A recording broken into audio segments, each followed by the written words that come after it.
Hey guys, Redneck Mini 14 here, and I picked myself up a home defense shotgun today. And this is a Mossberg Maverick 88. And the reason I got this gun, the way I got the money to get this gun, is because that I went to the gun show today with my my volunteer commando Mark 45. I had a price tag on it for $500. And I ended up selling it for $400, which is not what I wanted, but I still do get the 5 extra magazines. I kept those, and for that $100 difference, that means each magazine was only $20 a piece. And brand new, those magazines are $70 a piece. So that was still a pretty good deal on my part. But anyway, I sold the gun for $400, and then I took that $400, drove down to my Walmart, and I picked up this for a little over $200. The sticker price was $217, and with my Walmart discount, with tax and everything, it ended up being about $213. It was like $212 and some change. So that's a pretty good deal. Just a little over $200 for a nice home defense shotgun. Now, like I said, this is a Maverick 88 home defense model, 20-inch barrel, and a 7+1 full-length magazine tube. And in this model, they don't come with a plug in the tube like the ones that have the 18.5-inch barrel and 5-round tube. Those usually come with like a 3-shot plug in them. This one does not. I put 7 rounds in the tube, and it holds 7 rounds. Does not hold 8 rounds like a 5.90. But there's your safety check. It's not loaded, and there's nothing in the tube. But basically, Basically, this is a Mossberg 500, and like I said, it is a Maverick, but it is made by Mossberg. Two main differences between this and a 500. Number one, the forend is pinned on. It doesn't have a screw-on forend, where you have a little thing on the end that you turn off or twist off and pull the forend off. You can't do that with this. If you want to replace the forend, you have to do the whole assembly. And honestly, I see no reason to do that, so I'm not going to do it. And number two, cross-bolt safety.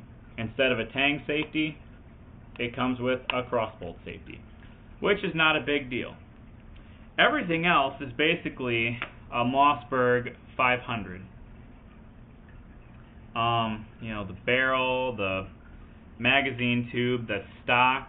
You can put any Mossberg 500, 590, 535, whatever. You can put any of those stocks on.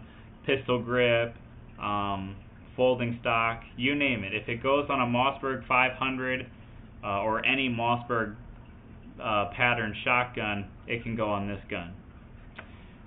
Same can go for the forend, but like I said, you have to get the whole assembly. You can't just switch out the forend itself. But either way, I'm not going to replace anything, not going to add anything either. I like it just how it is, and honestly, I'm only going to have it for like 2-3 years max, maybe. I might keep it, I don't know. But I really want the 590A1 service model. That, I think, in my opinion, is one of the best, if not the best, pump-action shotgun ever made. That's just my opinion, though. We'll get into that later. But anyway, this is a nice gun for, $200. And, of course, it's your basic Mossberg. You don't have the shell lifter sticking up here. It's in there. And you just push your shells in. I have 100 rounds of double-aught buckshot stocked up. I'm gonna get some birdshot too for shooting. Your release is right here, like it is on all Mossbergs. It is still pretty tight. Now, when I put my I put the 7 rounds in,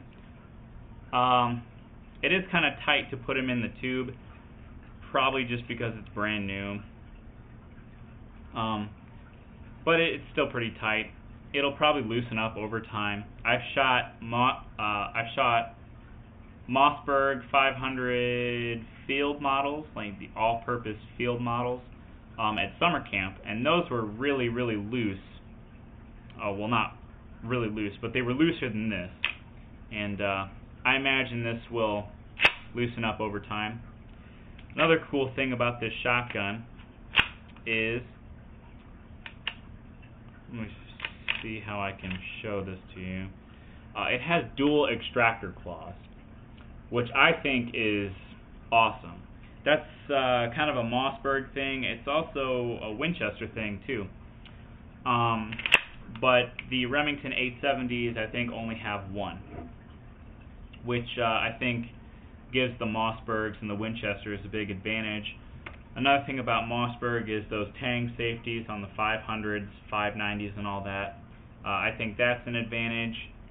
The release position, I think, is only an advantage if you have this kind of a stock. If you have a pistol grip, not so much.